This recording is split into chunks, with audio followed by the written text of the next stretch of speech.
Suspended City Prosecutor Mary Ann Castro, Mipasaka og 11 milyon ka pesos nga damage suit batok kang kanhi Piero 7 Director Manuel Garland og napo ka mga sakop sa Regional Special Operations Group arsog kaganiyang buntag.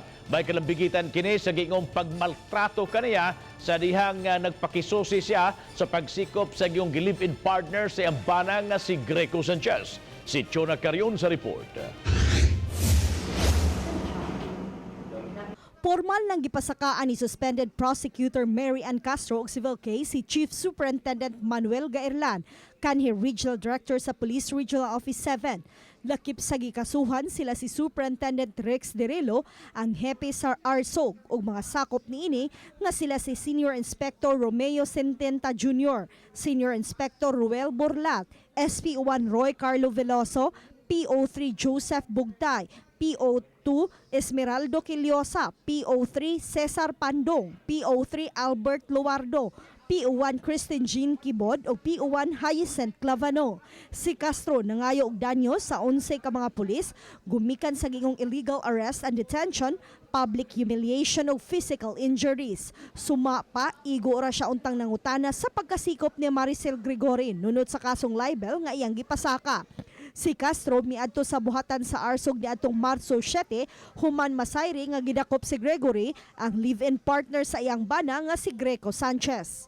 This is the case for damages for the several violation of my constitutional rights when they manhandled me in March 7, 2016. We have strong evidence, we have sufficient evidence to prove our case. Matag pulis gipangayuan og danyos nga 67,100 pesos alang sa actual damages, 250,000 pesos sa moral damages, 250,000 pesos alang sa exemplary damages, 50,000 pesos alang sa attorney's fees ug laing 50,000 pesos alang sa suit and litigation expenses.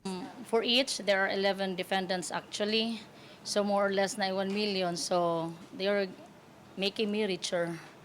For 11 defendants, it's 11 million. Ugma gikatakdang modangop si Castro sa NBI 7 aron magpatabang alang sa ipasakang kasong kriminal batok sa 11 ka mga pulis. Niadtong Marso 8, gipasaka na sa kapulisan ang kasong direct assault, resistance and serious disobedience, malicious mischief, grave oral defamation o grave coercion batok ni Castro. Gipasangilan si Castro nga mipugos og guba sa doorknob sa buhatan sa arsog o giingong mipaak sa kamot ni Senior Inspector Borlat. Chona Carion, Balitang Bisdak.